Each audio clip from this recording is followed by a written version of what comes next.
인간은 누구나 그 어떤 공부 안 했던 사람도 언젠가 그게 15세, 20세, 40세, 뭐 95세 언젠지 모르겠지만 한 번은 진지하게 책을 읽어봐야겠다는 생각할 때가 있어요. 그러니까 그때 내 뇌가 책을 어색해하지 않도록 저는 제가 자주 말씀드리는데 아이들하고 엄마 아빠랑 아침에 같이 일어나잖아요. 그럼 식탁에 오기 전에 대기자TV. 안녕하세요. 교육대기자TV의 대기자 방종임입니다. 오늘은요, 여러분도 정말 잘 아시는 분 오셨습니다. 인생이 180도 달라진 그 스토리 오늘 나눠볼게요. 네, 반갑습니다. 저는 개그맨 겸 영화배우 겸 탤런트 겸 요식업 CEO 겸 베스트셀러 저자 겸 한강 작가님과 함께 올해의 작가상을 수상한 고명원입니다. 반갑습니다. 맞습니다. 네. 제가 축하드릴 일이 있죠. 저희 인터뷰 날짜 잡았는데 딱 그때 축하 소식이 전해지더라고요. 네, 맞습니다. 교보문고 출판 어워즈에서 올해의 작가상. 네, 이게 웬일입니까? 아, 오늘 상패를 들고 올 걸. 저희는 근데 인기 개그맨으로만 알고 있었다가 이제는 네. 작가님, 강연자, 네네. 이제 어떤 분들의 댓글 봤거든요, 저는. 네. 오늘 작가님하고 말씀 나누려고 모든 영상에 댓글을 다 봤는데 철학가, 그 네. 달라진 스토리를 좀 여쭤볼게요. 사고 이후에 어쨌든 간에 저는 내가 왜 끌려다니면서 살았을까를 알게 됐고, 근데 이제 끌려다니면서 살지 않으려면 어떻게 하면 되나? 그게 2005년이었거든요. 예, 사고가. 그러니까 인터넷은 있었는데 지금처럼 막 동영상 강의를 막 보고 이런 시대가 아니에요. 끌려다니면서 살지 않으려면 어떻게 하면 되겠는가? 그리고 끌려다니면서 살지 않는 사람들이 분명히 있는데 방법을 모르겠으니까 뭐 학원이 있는 것도 아니고 네. 그 뭔가를 가르쳐 주는 건 책밖에 없잖아요. 병문에 오신 분들이 뭐 주스 사갈까, 뭐 과일 사갈까 그러면 아니 너도 알고 나도 아는, 저도 그때는 책을 고를 수 있는 적이 없었거든요. 네. 그러니까 너도 알고 나도 아는 그런 유명한 제목의 책을 사다 달라. 그래서 이제 보기 시작하셨어요. 네네네. 그리고 그 메시지를 내 인생에는 어떻게 적용하셨어요? 제가 오늘 얘기하는 게 가장 중요한 건데 우리는 암기 위주로 흘러가요. 학창 시절에. 우리의 삶이. 아, 네. 최근에 모르겠습니다만 저 어릴 때도 우리 초등학생들 전 세계 수학 경시 대회 가면 우리나라가 1등 하는 경우 많았어요. 지금 전 세계 경제의 90% 이상을 유대인들이 쥐고 있죠. 그러면 유대인이 아인슈타인 등등 여러 사람 때문에 그들이 원래 똑똑한 줄 알지만 원래 똑똑한 걸로 우리나라가 더 똑똑했어요. 제가 볼 때는. 근데 우리는 그 초등학교 이후로 암기로 흘러갔고 이 유대인들은 사고력, 응용력, 이해력으로 넘어갔죠. 우리가 16, 17세까지 우리나라 교육은 암기 잘하면 1등 하거든요. 이거에 저는 부모님들이 지면 안 된다고 생각해요. 왜냐면 내 아이가 1등 하고 싶잖아요. 예. 그래서 자꾸 그 암기 쪽으로 몰아간단 말이에요. 어쩔 수 없이. 성적을 좋게 받기 위해서. 근데 저는 그게 우리 아이들을 굉장히 작은 프레임 속에 가두는 거라고 본다. 큰 인생 전체를 놓고 봤었을 때 그 시간에 단기적으로 암기에 몰두하는 게 전체적으로 크게 놓치는 게 있다. 왜냐하면 성적을 높게 받기를 원하니까. 예. 네. 그때가 우리의 감수성, 천재성, 창의성 이런 게 한참 만들어질 때인데 근데 우리는 그때 너무 암기에 치중했고 나 역시 그렇게 살았고 예. 그러다 보니까 우리가 대답만 준비하기에도 바쁜 맞아요. 시간들을 살다 보니까 저도 마찬가지였고 제 주변에 제 친구들 지금 봐도 임원으로 가든가 아니면 회사를 나오든가. 아, 그렇죠. 내가 인생의 후반전을 반드시 뭐 정년퇴직을 하든 아니면 자영업을 하든 마찬가지입니다. 살아야 되는데 우리는 그 대답만 만들어진 대답만 잘하던 그 습관이 뭐냐면 나를 프레임에 가둬요. 그래서 제가 요즘 강의하는 것 중에 좀 대한국민이여 제발 본인을 과대평가 좀 해라. 우리가 취업을 한다고 하면 초중고 대학교 나와서 취업을 하잖아요. 그럼 저도 제 친구들 요즘 보면서 느꼈어요. 제 친구들이 경북 상주에서 올라와가지고 서울대, 연고대, 외대, 서강대 뭐 이런 데 나왔어요. 다 대기업, 공기업 다녀요. 저 이 친구들을 가만히 이렇게 얘기하는 것들을 보면 예를 들면 이 수치는 뭐 제가 그냥 정한 건데 우리나라 평균으로 그냥 얘기해보는 거예요. 제가 과대평가하라고 하는 게 그 과정을 거치면 자기도 모르게 자기를 연봉 2억 원 이하로 프레임에 가두는 거예요. 왜냐면 늘 그런 사람들을 만나고 받았으니까. 늘 그들과 얘기하고 예. 그러니까 그 연봉 2억 이상의 삶에 대해서 생각 자체를 안 해보는 거예요. 네네. 저는 이게 너무 크다고 생각해요. 제가 봤을 때 얼마든지 연봉 50억, 100억 막 이런 친구들인데 자기 스스로가 자기도 몰랐죠. 근데 이게 우리가 대답만 많이 하는 삶을 살아서 그렇다. 미국 영화나 아니면 예. 미국 경연대회 같은 거 보면 예. 되게 뭔가 잘 못해요. 나오는 사람들이. 예. 근데 자기들이 되게 잘하는 줄 알고 있어요.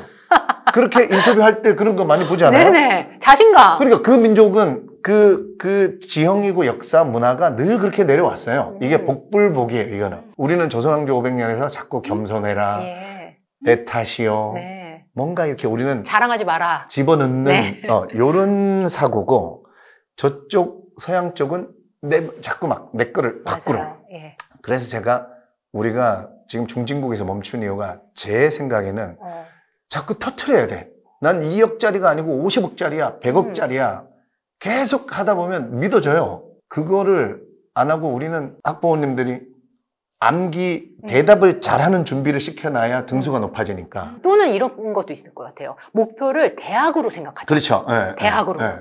그래서 저는 그러니까 이걸 하지 말라는 얘기가 아니라 부모님이 알고는 계시라는 거죠. 뭐 지금 이렇게 얘기하면 아니 그래 대학은 가야 되잖아요. 그래 보내세요. 네. 보내는데 그거와 함께 그래서 제가 주장하는 거는 반드시 독서를 통해서 그 암기 과목은 암기 과목이고 성적은 성적이고 독서를 통해서 부모님이 알고 계셔야 돼.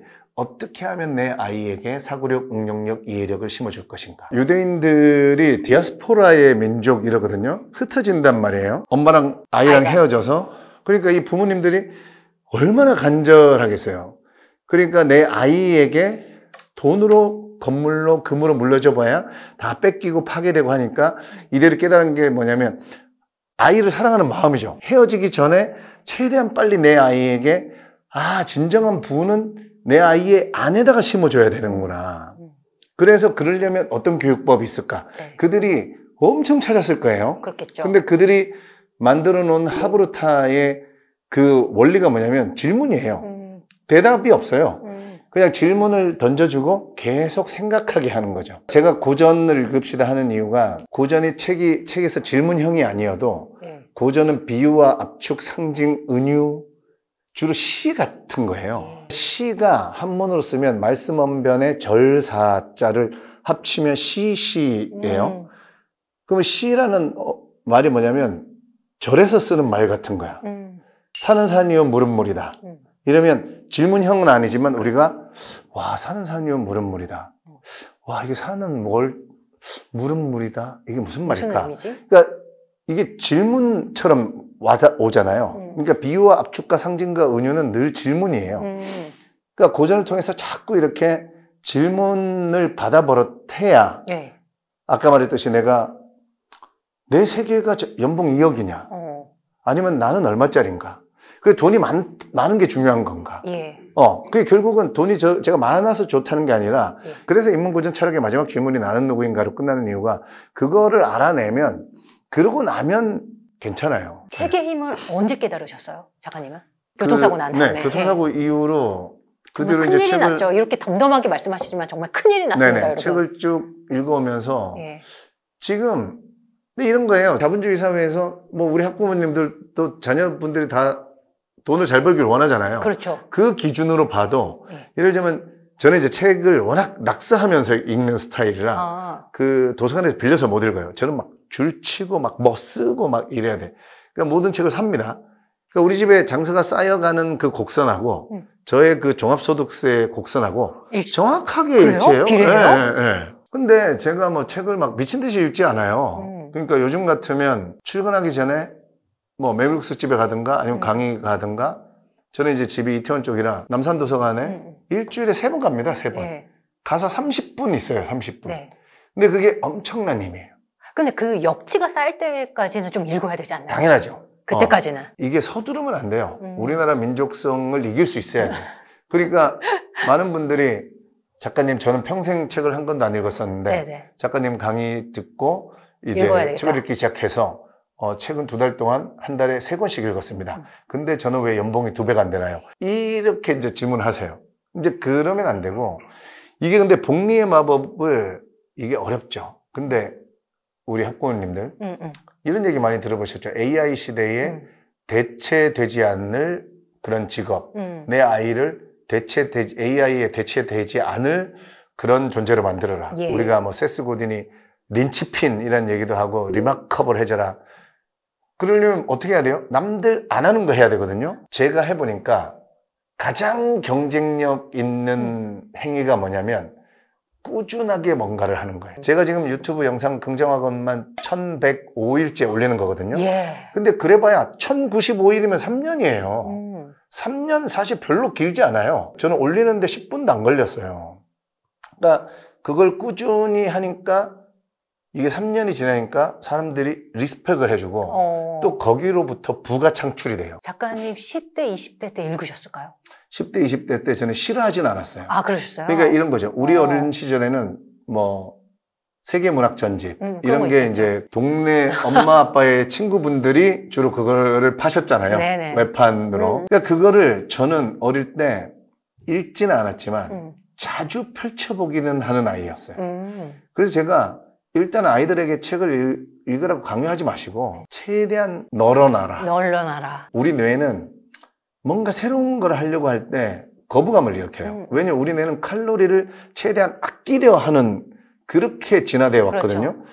그래서 책 안 읽던 사람이 갑자기 책을 읽잖아요. 그러면 내가 몸이 하나도 안 피곤한데 졸리게 만드는 거예요. 왜냐면 일단 뇌가 긴장해. 왜 얘가 갑자기 뭔가 집중하고 새로운 걸 하려고 그러지? 그럼 갑자기 칼로리가 많이 소모될 생명의 위협을 느끼는 거예요, 실제로. 그러니까 일단 못하게 만드는 거예요. 그리고 우리 도마뱀의 뇌라는 그 부분도 뭔가 새로운 거를 시도하려고 할 때 못하게 하죠. 그래서 제가 요즘 아이들과 함께 놀이처럼 이런 거 해보세요 그래요. 뭐냐면 인간은 누구나 그 어떤 공부 안 했던 사람도 언젠가 그게 15세, 20세, 40세, 뭐 95세 언젠지 모르겠지만 한 번은 진지하게 책을 읽어봐야겠다는 생각할 때가 있어요. 무조건. 그러니까 그때 내 뇌가 책을 어색해하지 않도록 자주 말씀드리는데 아이들하고 엄마 아빠랑 아침에 같이 일어나잖아요. 그럼 식탁에 오기 전에 게임을 하는 게임처럼 우리가 일어나서 제일 먼저 핸드폰을 지지 말자. 무조건 맞아요. 책을 들고 하고 있죠. 다 같이 모여서 이거를 그냥 책을 일단 만져요. 그 다음에 책을 이렇게 타라락 넘겨요. 그 다음에 각자 한 줄씩만 읽어줘. 더도 안 읽어도 돼. 거기서 책 내용을 배우자는 게 아니에요. 책하고 친해지자가 목적이야. 그래서 한 줄만 서로 읽고 그 다음에는 핸드폰 봐도 돼. 저는 이게 어떤 과정이냐면 제가 어릴 때 그래도 그 세계 문학 전집 이렇게 만졌던 그게 이제 꽤 습관이 돼서 언젠가 진지하게 책을 봐야 됐을 때 책이 무섭거나 그러지 않았어요. 그러니까 그게 뇌에는 있는 거죠. 친하게. 그래서 자꾸 안 읽어도 되니까 그냥 자꾸 엄마 아빠가 자꾸 들고 다니고 자꾸 보게 만들고 내 주변에 늘 책이 있었구나. 내 뇌가 그냥 그것만 인식하고 있으면 언젠가 읽어야 될 그때에 그 초반에 졸리고 초반에 약간 뇌가 그 깜짝 놀라는 그런 단계를 빨리 건너뛸 수 있죠. 다른 사람보다. 그래서 네네. 학원도 같은 의미신 것 같아요. 네네네. 학원하고도 인생이 굉장히 많이 달라진 걸로 알고 있거든요. 그 부분도 알려주세요. 지금 이 촬영하고 있을 때가 지금 이미 계엄령 이후고 맞아요. 지금 막 정치적으로 혼란하고 거기다가 지금 코로나 때보다 경기가 더 안 좋다 하잖아요. 이럴 때일수록 사람들이요. 지금 마음이 엄청 침체되죠. 우울하고. 그러니까 저도 그래서 긍정학원을 시작했던 거예요. 예전에 연예인들이 특히 이 우울감이 있어요. 왜냐하면 우리는 한 번에 잊혀지거든요. 유명세를 가지지 못한 친구들은 끝이 안 보이는 거예요. 내가 언제 이게 유명해질 수 있을까? 그 뭐가 안 보이니까 이게 그러니까 저도 그 속에서 늘 매년 우울한 기간이 있었어요. 그 시간이 너무 아깝더라고요. 그때는 아무것도 못해요. 짧으면 3주, 길면 3달 했어요, 1년에. 그래서 이거를 좀 깨트릴 수 있는 게 뭐가 있을까 찾아보다 보니까 저도 별의별 거 다 해본 거예요. 유대인들이 하브르타 찾아낸 것처럼. 그러다 보니까 긍정학원이라는 게 있는 거야. 그래서 처음에 저도 약간 오글거리잖아요. 그럼요. 엄청 오글거리죠. 그 오글거리는 것도 왜 그런지 알았어요? 우리 뇌가 이거 부담스러워하는 거예요? 아니요. 그러니까 봐봐요. 내 책이 베스트셀러가 됐다 하면 내가 처음에 저도 그랬어요. 난 베스트셀러 작가가 됐다. 웃음이 나요. 왜 그런지 알아요? 내가 아직 그 능력이 내 뇌는 아는 거예요. 그러니까 내 뇌는 베스트셀러 작가가 아닌데 그 뇌가 웃은 거예요. 제가 아까 과대평가하라 그랬잖아요. 진짜 계속 외치다 보면 점점 믿어져요. 그러면 웃음기가 사라집니다. 딱 2주 만에 웃음기 사라져요. 그러면 내 뇌가 긴장을 하기 시작해요. 얘가 지금 베스트셀러 작가가 될 수 있는 역량이 없어. 긍정학원의 원리는 뭐냐면 베스트셀러 작가가 될 것이다가 아니에요. 베스트셀러 작가가 됐다야. 미래의 일을 완료된 것처럼 얘기해야 돼. 예언적 완료형이라 그래요. 2025년에 내 책이 해외로 수출됐다. 제가 1년 외치고 작년에 5개국 수출된 거예요. 네. 네. 어떤 원리냐면 내가 그걸 외친다 그래서 그 외침이 지구 너머까지 지구 반대편의 나라의 독자들의 출판사 사장의 뇌를 건드리는 원리가 아니라 내 뇌가 내가 해외로 수출됐다 했을 때 나를 스캔을 해요. 얘가 과연 해외로 수출될 글을 쓸 아이인가? 근데 아니야. 그럼 나로 하여금 글을 쓰고 싶게 만드는 게 아니라 책을 읽게 만들어요. 나한테 글을 쓰는 열정을 불러일으키는 게 아니고 책을 읽고 싶게 열정을 불러일으켜요. 왜요? 보완하려고요? 아니, 해답을 찾으려고? 결국은 내가 그 급이 되도록 만들기 위해서. 아, 네. 네. 이게 긍정학원의 원리예요. 네. 그러니까 선순환을 일으키는 거야. 이게 그냥 미신적인 게 절대 아니더라고. 부모님이 자녀에 대해서 굉장히 고민도 많이 하시고 네네. 아이의 미래가 행복하길 바라시잖아요. 그렇죠. 만약 이랬을 때 긍정학원은 어떤 방향일까요? 그러니까 긍정학원을 나는 내 아이가 서울대 갔다. 이거는 좀 아니라고 봐요. 그래서 이게 질문의 힘이야. 이게 AI도 챗GPT 써봤잖아요. 질문을 잘 던져야 양질의 대답이 나와요. 예를 들면 내 아이가 어디에 가도 맨손으로 불을 쌓을 수 있는 역량을 가졌다. 그러면 자녀 교육의 방향성이 흔들릴 때마다 책을 좀 보셔야 되겠네요. 고전을 보셔야 되겠네요.